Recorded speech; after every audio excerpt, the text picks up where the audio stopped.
Hey everyone, my name is Leanne and today I'm going to be talking to you about one of my favourite Irish poets, and that is Seamus Heaney. This is a video that is adapted from an essay I wrote a couple of years ago where I explored the themes and relationships between place, language and identity in his work. A little bit of background on who Seamus Heaney was. So Seamus Heaney was born in 1939 and he died in 2013. He was from Northern Ireland, and his relationship with Northern Ireland and Ireland as a whole plays a really significant role in his work. He has achieved a number of accolades. He was a professor at Harvard and he won the Nobel Prize for Literature in 1995. I have a relatively long-standing relationship with Seamus Heaney's poetry. I studied him for both the Junior Cert and more significantly the Leaving Cert, which are the standardised tests that you take in Ireland. I guess the equivalents in the UK would be like GCSEs and A-levels. And then I went on to study him at university as well. Before the end of the month, I'm hoping to read two of his later poetry collections. I think these are his second last and last full collections, so Human Chain and District and Circle. So anyway, getting into the nitty gritty, I think if we're going to talk about the relationships between place and language and identity, it's important to look at what identity actually is. It's one of those really ambiguous terms to define, but essentially it is the characteristics that define an individual or a larger group. And often these groups are defining themselves in opposition to another group or society, and I think that's definitely true of Irish identity. And for Heaney, place and language are such a huge part of his own identity. None of the three can exist without the other two. His literary identity is allied with his relationship with his family's farming community in County Derry. The friction between these two elements of Heaney's identity have been subject matters of much of his work, and his attempts to harmonise these two identities have proven to be very successful in poems such as Digging and The Forge. And his conflicted identity also presents itself socially and politically. Irish national identity is so closely linked with the Irish language in opposition to British colonialism and political violence. By situating much of his poetry in Ireland and using Irish linguistics, Heaney is bonding his own personal identity with a broader Irish identity. That's basically an overview of what I'm going to be talking about in this video. Firstly, I want to look at place and Heaney's upbringing. Much of his work is set in rural Ireland. He is part of a long legacy of a farming community with a tradition of physical labour, and the contrast of Heaney's identity as being a product of a rural working class farming community and being a first-class graduate of Queen's University plays a huge role in his earlier work. In Digging, one of Heaney's most famous poems, and I think one of the most widely studied poems of his, Heaney says, "By God, the old man could handle a spade, just like his old man." This is Heaney struggling to juxtapose his own identity with the traditional identities in his family. Heaney became disconnected from his heritage. He was a writer, he was middle class, he was university educated, he was a city dweller. And this is the result of Heaney's generation greatly benefiting from the UK's 1947 Education Act. This really broadened the prospects of students who came from less prosperous backgrounds like Heaney did. However, this resulted in alienation from his heritage. Digging is centrally concerned with Heaney's struggle to forge a sense of identity, which combines his passion for the arts but also his family background. It displays a sense of the divided self. Heaney's first collection, Death of a Naturalist, of which Digging is the first poem, is concerned with his agrarian childhood being the bedrock for his identity. Digging concludes with the lines, "Between my finger and my thumb the squat pen rests.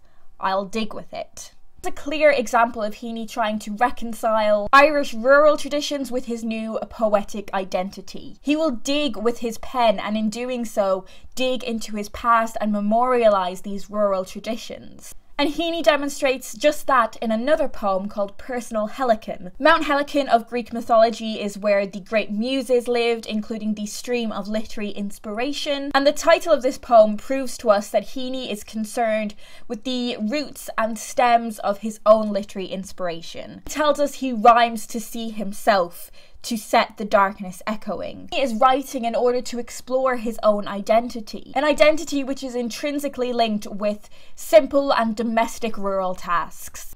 He writes, "As a child they could not keep me from the wells and old pumps with buckets and windlasses." This childhood chore is transformed into a dramatic and sensual experience, and further into a metaphor for the creative act. Heaney shows that his predecessor's craft and his own really aren't so different. And I believe the forge is Heaney's strongest display of the allegiance he feels between the poetic craftsman and the rural domestic worker. The blacksmith's work requires moments of unexpected inspiration, the unpredictable fantail of sparks. The blacksmith crafts with metal and raw materials to make artifacts, whereas Heaney shapes language into a poem. The anvil is to the blacksmith what a desk and a pen are to Heaney. They are an altar where the blacksmith expends himself in shape and music. However, it's also evident that Heaney doesn't quite understand the physical labour which he is talking about. All he knows is a door into the dark, and that the anvil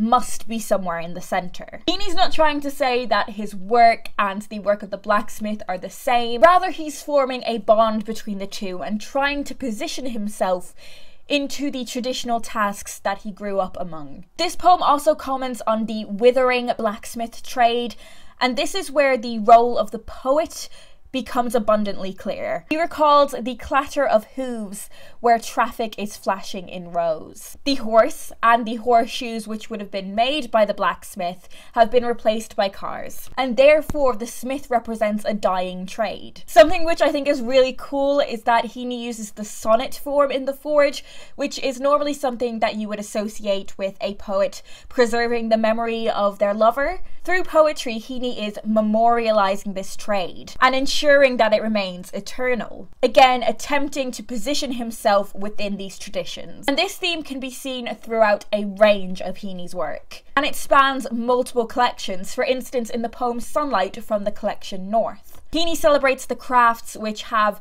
sustained rural communities.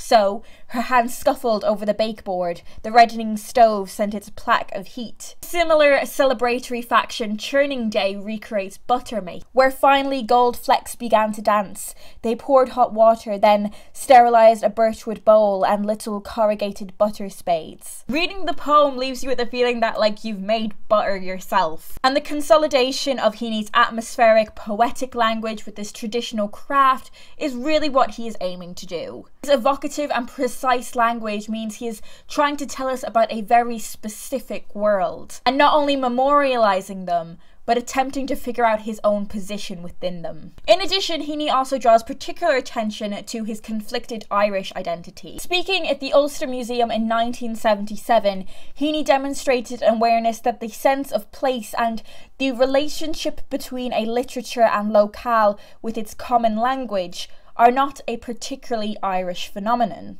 However, he does go on to assert the fractures in Irish history. Talking about the North-South divide, he's talking about the possession of land and the possession of languages. Language plays a remarkable role throughout Irish literature, and Heaney's work is no different. An emphasis on culture and the self is unsurprising from a poet that grew up in such a divided society. This cultural identity exists because of the clash of Irish culture and British culture. He inherited a literary tradition that was twofold, both stylistically and thematically, and linguistically. A lack of Irish linguistic dexterity presents its challenges for a number of Irish writers, from Yeats and Joyce to Heaney and his contemporaries to modern Irish poets. Heaney said, "I speak and write in English, but do not altogether share the preoccupations and perspectives of an Englishman. But the English tradition is not ultimately home.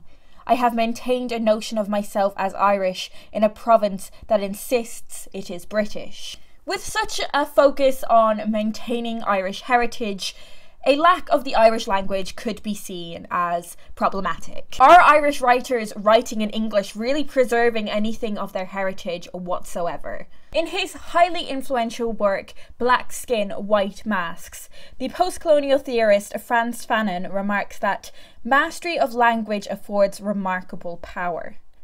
Every colonised people, in other words, every people in whose soul an inferiority complex has been created by the death and burial of its local cultural originality, finds itself face to face with the language of the civilizing nation. Now, while the experience of an Irish writer greatly differs from the experience described in Black Skin, White Mask, I think this discussion of language is particularly relevant when looking at the relationship between the English language and Irish identity. Colonialism in Ireland has had a huge impact on public consciousness. In order to find a true identity, something must be found in Irish identity which is different from British identity. Unlike a lot of Irish writers, the Irish language was not completely alien to Heaney. He was taught Irish at St. Colum's College and he went on to translate Old Irish marginalia. But therefore he's made a specific decision to write in English. He appropriates the language of the English colonizer, seizing and remoulding the language to express the cultural experiences of Northern Ireland. Often Heaney refers to specific Irish places, and this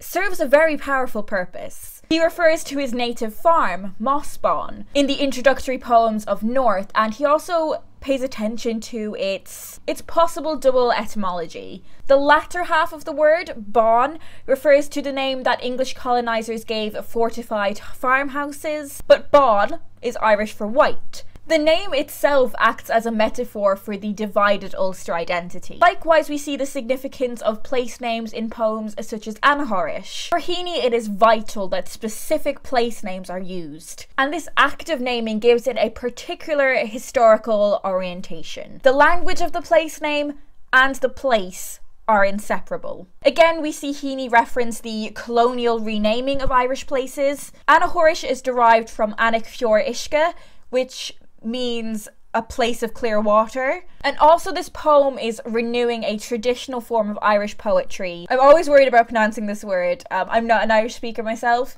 but it's called Dinshonkis. This style of poetry has a lot to do with mythological linguistics and looking at the original meanings behind place names. So in this poem, Heaney's exploring his identity not just through the act of going back to his old school, but through place name and language. Anahorish becomes a subversive incantation which establishes the integrity of the Irish language in a politically British landscape. And Anahorish is from a collection called Wintering Out, and I think this is the first collection where Heaney really begins to consider the role of politics in his work. As a result of this engagement, Heaney and his contemporaries are often considered to be commentators on the conflicts in Northern Ireland and representatives of their own particular communities. That is to say that Heaney is often considered to be speaking on behalf of all Catholics in Northern Ireland, which is undoubtedly flawed and a problematic viewpoint. And this really created a difficult situation for Northern Irish poets. If Heaney, for instance, maintained a position of impartiality,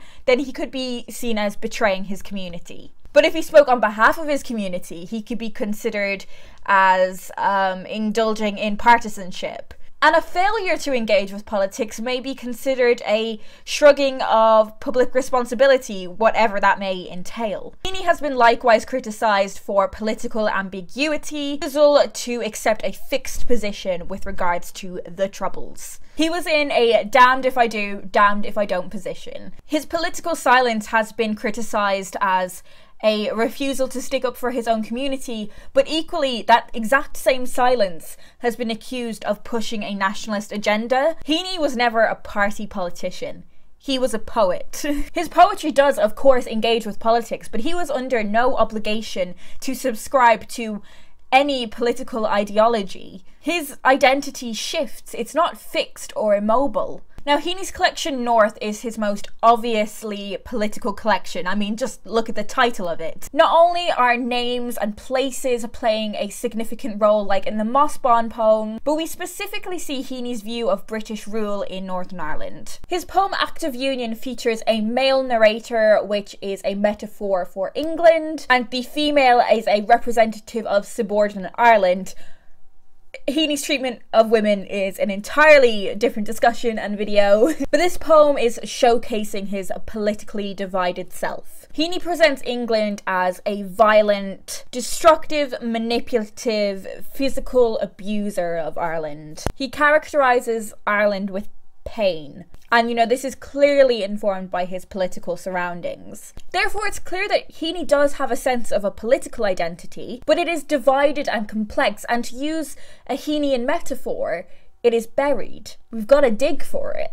Politics informs so much of Heaney's work, be it directly or indirectly. We spoke before about Heaney's childhood identity, and it becomes as no surprise that his childhood memories are augmented with political elements as well. In A Constable Called, we see through the eyes of a child and how they view the oppressive force of the law. We see the hostility of ordinary people towards oppressive agents. And the harsh K and G sounds in the opening stanzas not only give a sense of tension, but also accentuate the harshness of authority that the constable represents. Our attention is initially drawn to a bicycle which is leaning against a window, acting as an intrusion into the Mossbawn yard. It is described very unfavourably, with fat black handle grips, the dynamo gleaming and cocked back.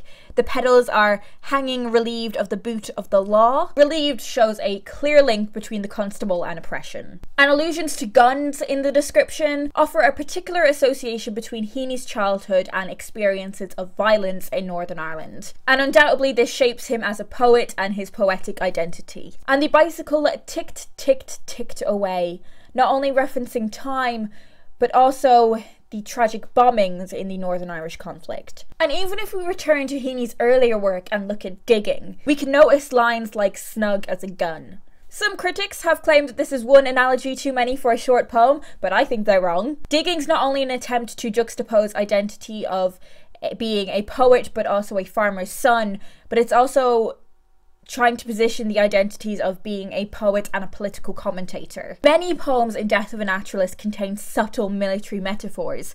So we have trout as torpedoes, churns as bombs, and frogs as grenades. So even prior to the Troubles, Heaney's political and specifically Irish identity informed his poetic identity, and by extension his use of language. In the essay that this video is based off, it was never my intention to write an essay about British rule in Ireland, about colonialism, about the Troubles. I wanted to write about place and language and identity, but when looking at Heaney's poetry, it is impossible to write about those three things without looking at the political landscape. While Heaney may not always directly engage with politics, his use of language and place are always coloured by experiences of sectarian violence. Seamus Heaney possesses a mosaic of different identities. He cannot simply be defined as an Irish poet, or a Northern Irish poet for that matter, or a political poet, or a male poet. He is, of course, all of those things and more. His ambiguous political stance represents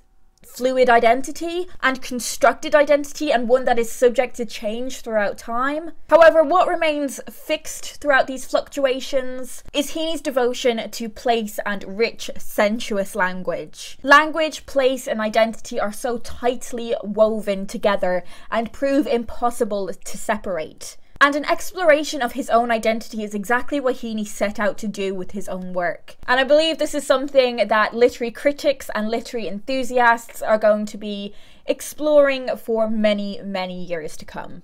So yeah, that is everything I wanted to talk about today and everything I wanted to explore about Seamus Heaney's work. It's been a while since I did something quite as in-depth and analytical as this, so if you are still here, first of all, well done. Second of all, I do really hope you enjoyed this style of video. It's not something that I can do that often, but when I get around to doing it, I find it really, really enjoyable. So yeah, let me know down below if you have any thoughts on anything that I've said. I hope you guys are having an absolutely wonderful day, and I will talk to you guys in my next video.